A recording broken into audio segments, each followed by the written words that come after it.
मसीह की परमेश्वर के नाम की महिमा हो। आज हम देखेंगे प्रधानों की नियुक्ति, और ये हमें देखने को मिलता है निर्गमन की किताब उसका 18वां अध्याय की 13वीं आयत से लेकर 27वीं आयत तक।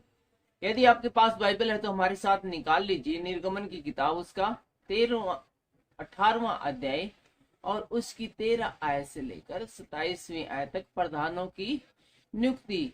और इस समय हम देख रहे हैं कि मूसा का ससुर है, वो जिसका नाम यित्रो है, वो आया हुआ है और अपने साथ में वो अपनी बेटी अर्थात मूसा की पत्नी और मूसा के 2 बच्चों को भी साथ में लेकर आया है।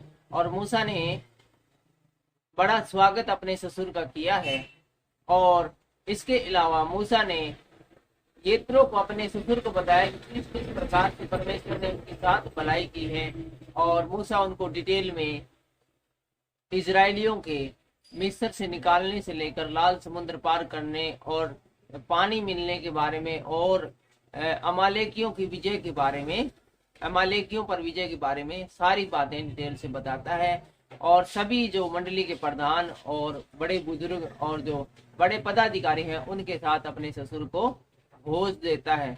और उसके बाद की ये घटना है प्रधानों की नियुक्ति। तो देखते हैं इसके बारे में। दूसरे दिन मूसा लोगों का न्याय करने को बैठा और भोर से सांझ तक लोग मूसा के आसपास खड़े रहे।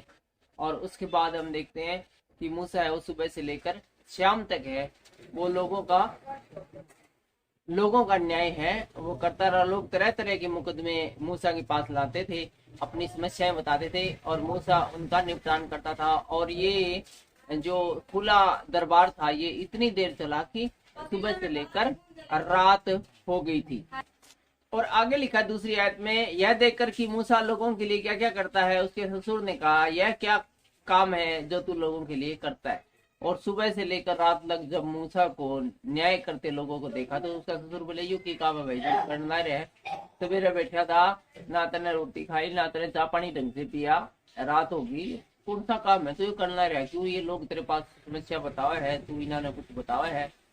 और 15वीं आयत में लिखा है, मूसा ने अपने ससुर से कहा, इसका कारण यह है कि लोग मेरे पास परमेश्वर से पूछने आते हैं, जब जब उसका कोई मुकदमा होता है तब तब वे मेरे पास आते हैं और मैं उनके बीच न्याय करता और परमेश्वर की विधि और व्यवस्था उन्हें समझाता हूँ। तो मूसा बताता अपने ससुर के कि लोग हैं वो अपनी समस्याओं के साथ आते हैं और पूछते हैं कि परमेश्वर इस विषय में क्या कहता है, और मैं उन लोगों की जटिल समस्याओं का समाधान है वो करता हूँ, उनका न्याय करता हूँ। मूसा के ससुर ने उस मूसा से कहा, जो काम तू करता है वह अच्छा नहीं, इससे तू क्या, वरन ये लोग भी जो तेरे संग है निश्चय थक जाएंगे, क्योंकि यह काम तेरे लिए बहुत भारी है, तू इसे अकेला नहीं कर सकता। तो मूसा का ससुर बड़ा ही समझदार व्यक्ति था, उम्रदराज व्यक्ति था। तो उसने कहा, भाई तू अच्छी बात है, तू न्यायी तो बन गया, तू जज तो बन गया, अच्छी बात है, लेकिन ये काम है काफी थका देने वाला काम है और ये एक आदमी का काम नहीं है, इतने लाखों लोगों का मुकदमा लड़ना, न्याय करना।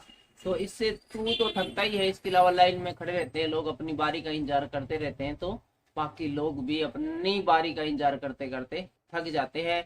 इसलिए अब मेरी सुन ले, मैं तुझको सम्मति देता हूँ और परमेश्वर तेरे संग रहे। और मूसा का यित्रो आगे उसको एक सुझाव देता है कि इस काम को थोड़ा सा फेरबदल के साथ कैसे करना चाहिए।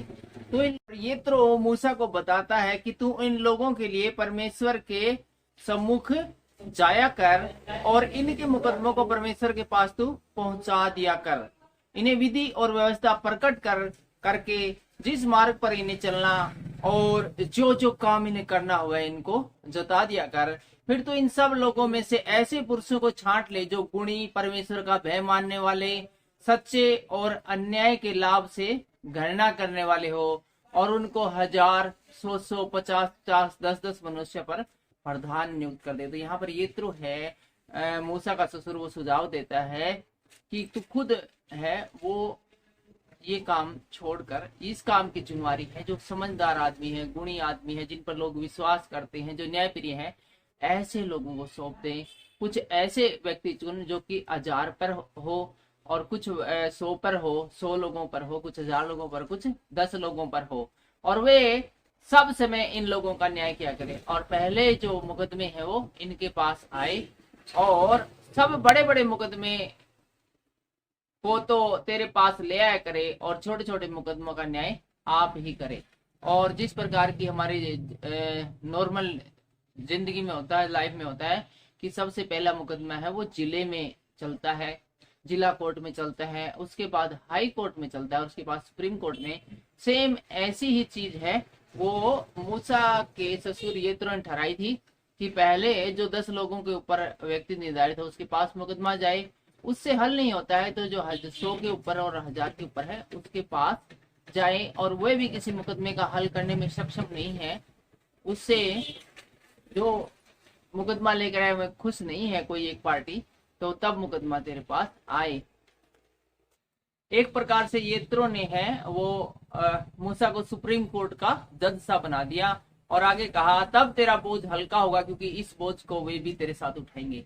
और कहा कि इस प्रकार से यदि तू न्याय प्रणाली विकसित करेगा तो तुझे और कामों के लिए, परमेश्वर की स्तुति आराधना के लिए, इन लोगों को संभालने के लिए बहुत वक्त मिलेगा। और अकेला इनका न्याय करता रहा तो फिर न्याय करता रहे जी, बाकी काम तो कुछ कर नहीं सकेगा, और ये काम है ये लोग भी कर लेंगे, इसमें कौन सा वो बड़ी बात है। यदि तू यह उपाय करे और परमेश्वर तुझको ऐसी आशीष दे कि तू ठहर सकेगा, और ये सब लोग अपने स्थान को कुशलता पूर्वक पहुंच सकेंगे।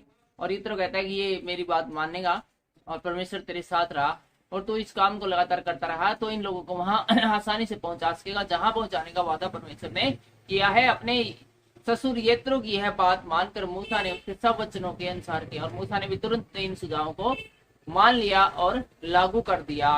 अतः उसने सब इजरायलियों में से गुणी पुरुषों को चुनकर उन्हें 1000, 100, 50, 10 लोगों के ऊपर प्रधान ठहराया, और वे सब लोगों का न्याय करने लगे। जो मुकदमा कठिन होता था उसे मूसा के पास ले आते थे, और सब छोटे मुकदमों का न्याय ये आप ही किया करते थे। बहुत बड़े मुकदमे, उनसे मुकदमे तो मूसा के पास आते थे, बाकी छोटे मोटे आपसी में लड़ाई झगड़े की और 100 बातों के झगड़े है वो आपस में ही जो इनके बड़े लोग थे, जो प्रधान थे, वो निपटा दिया करते थे। तब मूसा ने अपने ससुर को विदा किया और उसने अपने देश का मार्ग लिया। और इन सब बातों के बाद और कुछ दिन रुकने बाद है येत्रो मूसा का ससुर अपने गांव में चला गया, और आगे की वीडियो में हम देखेंगे इजरायली सीने पर्वत पर।